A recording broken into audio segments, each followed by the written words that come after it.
So last month, my portfolio crossed the $20,000 mark. That's the highest it's ever been. But what makes this milestone even more special isn't just the number, it's how I got there, especially because the same month I was provided the lowest dividend income for the entire year. So in this video, I'll show you exactly how my portfolio performed, what changes I made, and what hitting this milestone means for me within my $30 per week long-term investing journey. But before we get started, let me know in the comments below what's more important for you, passive income or overall growth. So in October, my portfolio hit a new all-time high, just over $20,000, which means my portfolio grew by about $362 or 1.83% for the month. For the year, that puts me at $2,805.01 of total returns or 16.15%. And at all time, my portfolio has grown by over $7,800 or about 64% since I started investing 6 years ago. These numbers mean a lot to me because I built this portfolio for the most part over small, consistent investing. No big lump sums, just time and patience. If you saw my last video, you know the dividends I was paid was at the lowest point this year. And honestly, that's because I've been rebuilding my portfolio to help me accomplish long-term growth. Over the past few months, I sold a few high-yielding dividend stocks with low share price growth so I can reinvest into positions that have an equal importance of share price and dividend growth. That's helping me stick to my two-engine philosophy or two-engine test, where I make sure that my portfolio is equally supporting share price growth and dividend growth, so any position that doesn't,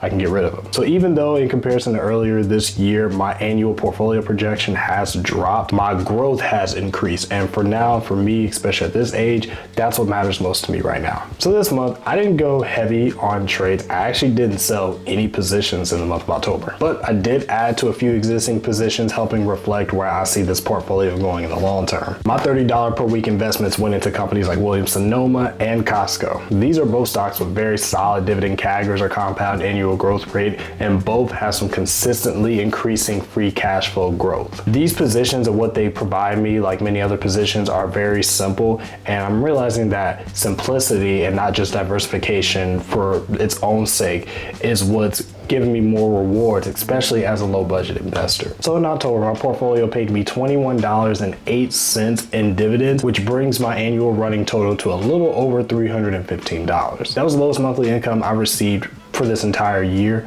but it actually happened to be $1.52 more than October of last year. And I'm actually only $16 away from passing my entire 2024 total already. Now, based on how I'm trending and what trackyourdividends.com actually projects my portfolio to do, which by the way, I'll leave a comment below on that website, I could actually finish this year with over $340, maybe even $350 in dividends, which might not sound like much, but when you're someone that invests a low budget like myself, this is just a reminder about how consistency and investing into the right things can lead to milestones like this. And speaking of consistency, if I were to continue to invest $30 every single week, and assuming that my portfolio trends at about 10% annual profit every year, which is what it's doing right now, here's what my portfolio could look like for the next 5, 10 to 20 years. In 5 years, my portfolio could be worth around $38,000, paying me $619 per year in dividends. In 10 years, it could be worth about $72,500 and paying me a little over $1,000 per year in dividends. And in 20 years from now, my portfolio could be worth over $218,000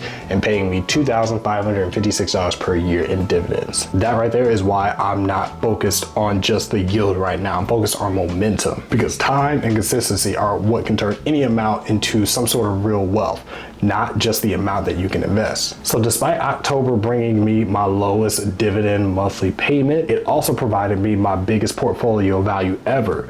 And that's why I'm not worried. Every small investment adds up over time, no matter the ebbs and flows that the market may have happen over time. But if you're more interested to get some details about how my portfolio performed when it comes to dividends, make sure you check out this video. I break it down a lot more than I have in this video, but I appreciate you guys for watching this video. And until next time, as always, take care.